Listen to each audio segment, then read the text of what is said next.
Keenan Allen, who last year torched the Lions. He was a little banged up towards the end. Had some good games, also had some bad games. It's like he had great games, and he would have like 3 catches for 30 yards. He was kind of up and down. Had a pretty good season last year. I'm going to pull the tweet up, and I'm going to show you some of the moves the Bears have made so far, and I want to get your guys' opinion on it, the chat's opinion on it, just where the Bears are heading, because I have some thoughts on what Ryan Poles is doing. I also want Booner. He said Ryan Poles is one of the worst general managers. How about the timing of that?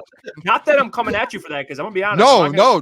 When that came through my phone last night, I was like, wow, what about the time? I think I might text you guys. It's like, how about the timing of me calling Ryan Poles the worst GM in the NFL? And then he just goes out there and trades a 4th-round pick or whatever it was for Keenan Allen. So, yes, he traded a 4th-round pick. He got Keenan Allen. The Chargers have Quentin Johnston and Josh Palmer at wide receiver. So we'll see what they do. Josh Palmer, dog. That's your dog. Yeah, Mr. Josh Palmer. Here's the tweet ML Football put out: the best offense in the end. Okay, that's aggressive. But the Chicago Bears are about to be scary. Quarterback, Caleb Williams. Running back, DeAndre Swift. Wide receiver, DJ Moore. Wide receiver, Keenan Allen. Tight end, Cole Kmet. In tight end, Gerald Everett. Like, how did DeAndre Swift just sneak on there? Like, can we ask that question? Just like, because by de facto he's their RB1. He kind of just snuck up on that graphic. I mean, Gerald Everett got snuck in there too. Like, we're really putting tight end 2s in here like there's something. You're gonna put Gerald Everett's gonna have 400 yards on the season max, but you're gonna put DeAndre Swift in that. Scary. And then here's some of the moves they've made in totality. Adam Schefter put out Bears offseason edition so far. Wide receiver Keenan Allen, running back DeAndre Swift, tight end Gerald Everett, safety Kevin Byard, center Coleman Shelton, and then DB Jonathan Owens. So now you get who is he dating? Who?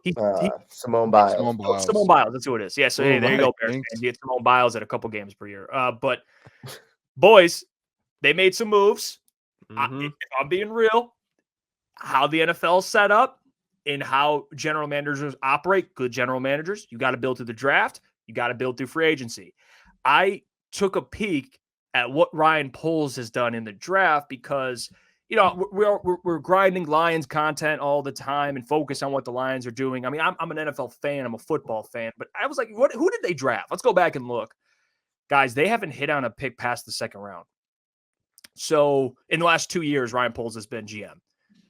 And this is what you've been saying, Booner, and this is why I brought it up, because I do agree with you. Some GMs have this strategy, Boone, where they feel like they can just buy a team, like just make moves, sign a bunch of players. Let's get this thing going. They have Justin Fields. They haven't traded him. I'm assuming they're going to draft Caleb Williams. But to me, this smells like it could go wrong very quickly, Boone. Yeah.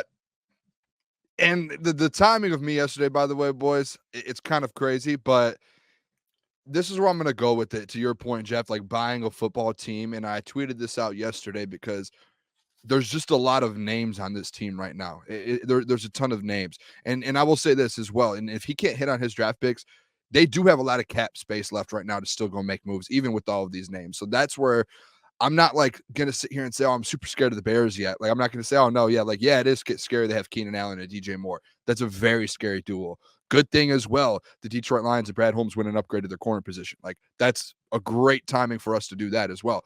But I think what it comes down to, like, what are the Bears going to be in the next couple of years? Will Ryan Poles have a job? Will all of this whole experiment work out?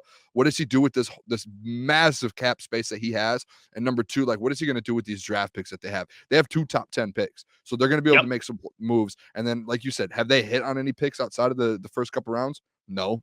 They haven't done anything like Brad Holmes has done. So I'm not going to sit here. I'm not going to sit here and say, oh, the Bears they're back. They're going to be a problem. I'm scared of them. I'm still over there on the Packers. For me, at least personally, with the Detroit Lions.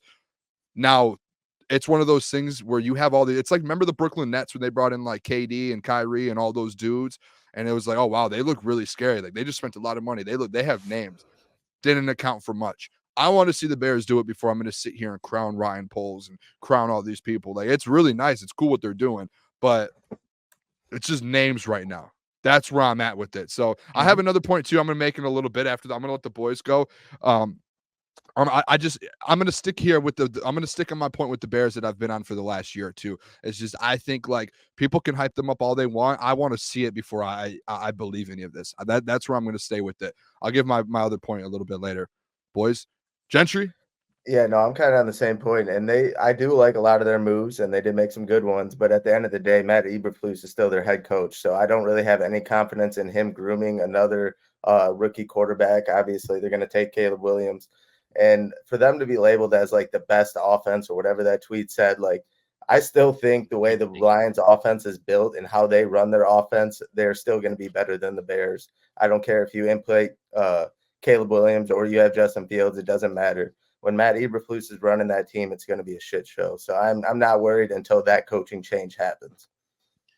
I agree with you boys as far as the season-long outlook and what will actually happen with the Bears. But the one thing I will say is the Bears and Lions matchups and whatever week they are just got a whole lot more difficult, especially. And this is why the move doesn't scare me as far as the season and how the Bears will be in the NFC North. But I'm saying strictly when the Detroit Lions and Chicago Bears play.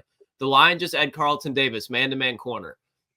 Arguably, Keenan Allen over his career has been the best route runner versus man-to-man coverage outside of Devontae Adams. So what they just saw was the line just got really good on the outside with man coverage. We needed a guy that if DJ Moore is getting locked up inside the slot, can go over the top because DJ Moore ran through the line secondary last year, obviously with the worst secondary. Improve secondary. Let's improve our wide receiver core. So I think they're trying to counter the line secondary. And when you add in the fact that, okay, now Caleb Williams is there, so he can be creating problems. Cole Kmet's going to get better. I think this Bears offense is going to be a lot better than it was last year if they do land Caleb. And even if they don't, Keenan Allen nuked the Lions for 214 yards last year. He understands what man coverage is, and I think he's going to have a lot of problems to cause for the Lions when they play.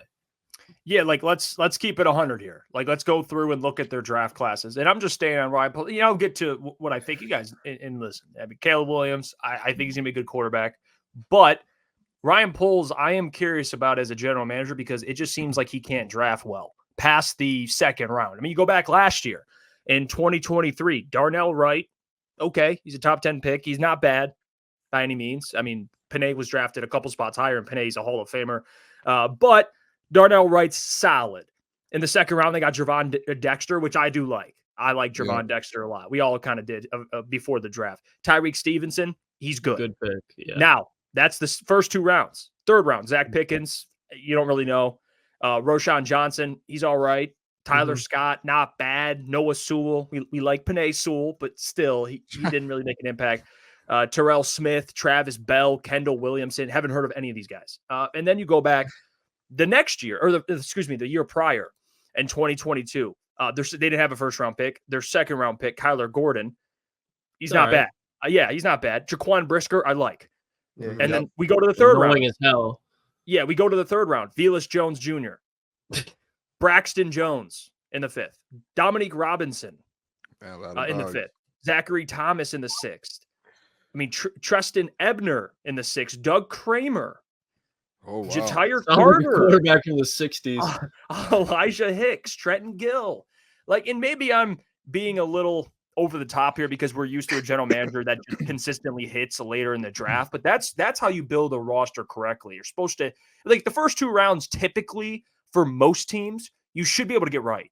It's really, what do you do past round two? That's what, to me, defines a good general or a great general manager, separates the two. And then, of course, free agency. And Ryan Poles has done a good job in free agency. I mean, he's getting all this talent. I just don't think it's sustainable. I think it could come back to bite him in the ass.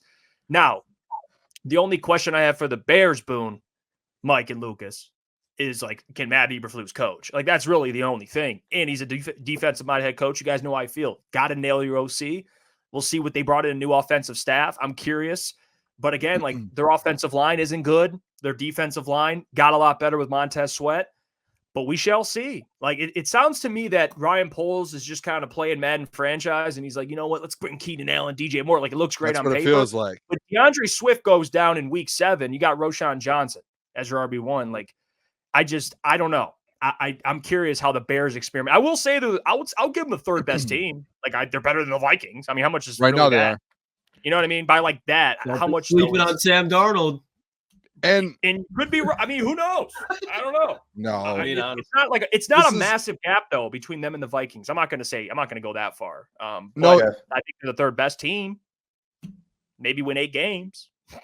yeah, and I That's don't where think I'm it's at with it. the 8 games. I think is spot on, and this is where I'm going to go to with this whole Ryan Poles situation. And Jeff, like, I go back to like 2 or 3 years ago when I'd watch the morning show with you and Adam, and like something I learned from you guys is to win, and it's not really just learning from you guys. It's you can just look at the NFL. It's the quarterback, Right.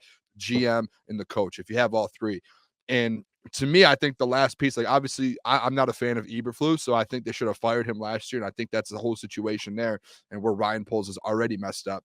But the third one, the quarterback, I think that's where it's like a huge like question mark right now for this team. Like, you can bring all these players in, but guess what? Like, if you, what are you doing at your quarterback? Are you going to go Caleb Williams? And is Caleb Williams going to be that dude? Are you going to stay with Justin Fields? And can he turn into that guy?